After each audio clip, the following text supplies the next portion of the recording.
자, 여섯 번째 강의로 2차 부등식의 해를 구하는 요런 유형을 한번 해보도록 합시다. 드디어 이제 부등식에서 2차 부등식이 나왔는데, 무조건 풀이 방법이 정해져 있다라고 좀 생각을 하세요. 그래서 2차 부등식이 나오면 항상 ax제곱 더하기 bx 더하기 c가 0보다 크든지 같든지 작든지 작거나 같든지 간에 무조건 a가 0보다 크다로 만들어주는 게 좀 중요합니다. 왜냐? a가 0보다 크다로 만들어줘야 우리가 생각할 게 적어진다 이거야. 아래로 볼록으로만 생각을 해주자 이거예요. 무슨 얘기인지 알겠습니까?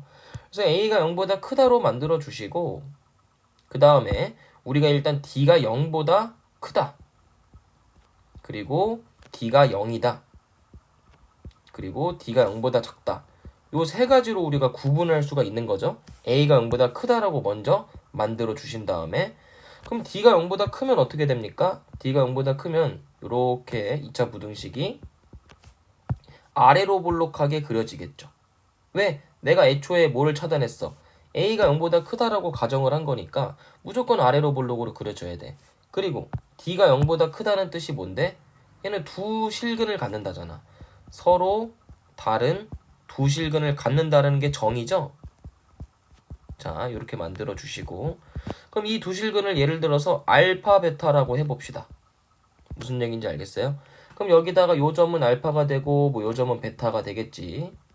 그랬을 때 만약에 지금 문제가 0보다 크다라는 게 나왔으면은 얘는 어떻게 풀어주면 돼? 0보다 큰 부분을 색칠해 주는 거야. 바로 그래프 상에서 요렇게가 지금 0보다 크죠? 요렇게가. 무슨 얘기인지 알겠어요? 그럼 이걸 우리가 부등식으로 나타내면 벌어진다라고 해석할 수 있는 겁니다. 그래서 d가 0보다 클 때는 벌어지는 해가 나온다. 기억을 해둡시다. x가 알파보다는 크고 알파가 아니죠. 베타보다는 크고 알파보다는 작다. 요렇게 정의할 수가 있겠네요.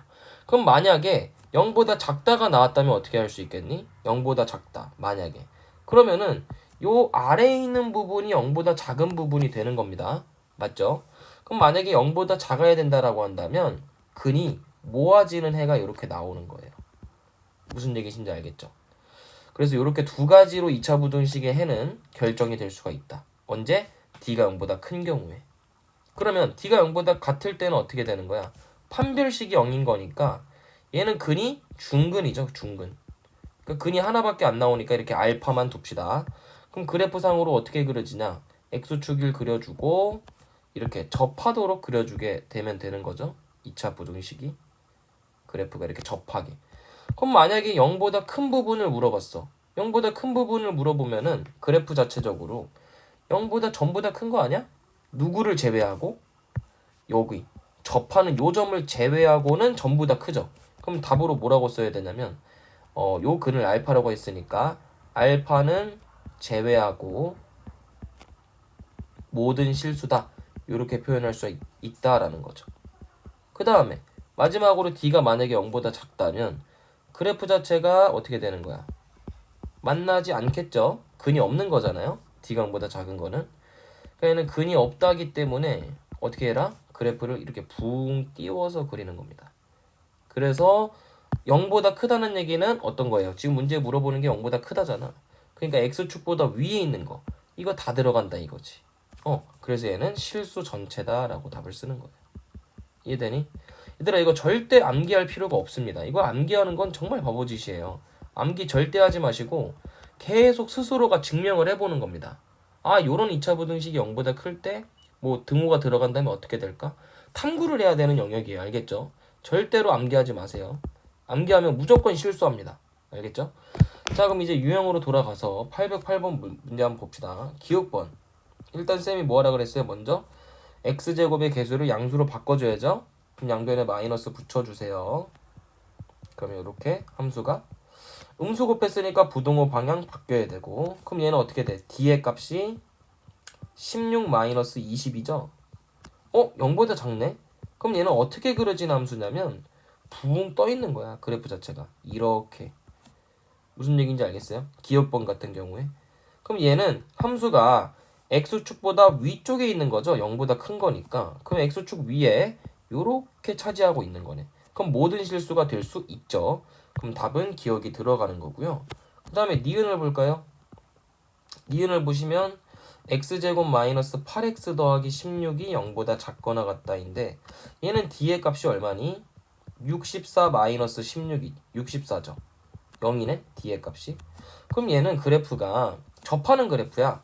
이렇게 접한다 이거지. x축하고.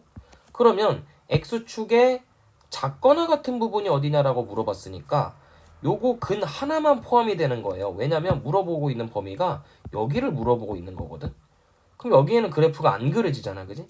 그래서 얘는 근이 딱 하나밖에 없는 거야. 이 중근 하나. 그래서 얘는 답이 될 수 없겠죠. 모든 실수가 돼야 되니까. 그 다음에 디귿은 어떻게 하면 돼요? 디귿도 마찬가지로 식 써주시고 그 녀석의 판별식이 0보다 어떻게 돼요? 9 빼기 얼마니? 9 빼기 마이너스 20이지, 그지? 0보다 작네? 얘도 뭐예요? 붕 떠 있는 거죠. 이렇게 근이 없는 겁니다. 그럼 얘가 0보다 크거나 같은 부분을 물어봤으니 전부 다 들어갈 수가 있겠네. 그래서 얘는 답이 된다. 그래서 답으로 기역 디귿 체크해 주시면 되겠죠. 자, 그 다음 문제. 부등식이 나왔는데 부등식을 빠르게 풀어주자. 우리 이거 배운 부등식이죠. 절대값식이 있고 걔가 상수보다 작다. 그럼 모아줘야 되죠. 그래서 얘는 2x-3이 요렇게 모아줘야 되고요. 그럼 2x는 양변에 3을 더해서 요렇게 되겠죠. 그럼 x는 1보다 크고 2보다 작다. 요렇게 범위를 만들어낼 수가 있겠지. 여기까지 이해되죠? 그럼 a는 주어진 거지. a가 1이고 b는 2다. 이렇게 구해낼 수 있는 거고요. 바로 대입하자. 2차 부등식에다가. 그럼 b 대신에 2를 집어넣고 a 대신에는 1을 집어넣으니까 얘가 0보다 작거나 같다. 요 녀석의 해가 무엇이냐 이렇게 물어보는 거죠. 그럼 판별식을 했을 때 4 빼기 4니까 0이네. 그럼 그래프가 어떻게 그려져야 돼? 이렇게 접하게 그려줘야겠죠. 이거 이해됩니까? 그럼 그래프를 접하게 그려놓고 범위를 색칠해보자. x축보다 아래쪽에 있어야 되네. 작거나 같다니까. 그럼 이렇게 색칠을 해주면은 뭐만 들어갈 수 있는 거야? 이 접하는 요 부분만 들어갈 수가 있는 거지, 그지? 그래서 얘는 딱 하나의 근이 나오는데 그건 중근이니까 이 녀석의 근이 얼만데? 이거 x-1의 제곱이잖아. 그래서 요 녀석의 좌표가 x는 1이다. 요것만 답으로 들어갈 수 있다 이거죠. 그래서 답은 2번 체크하시면 되겠네요. 이해되시죠?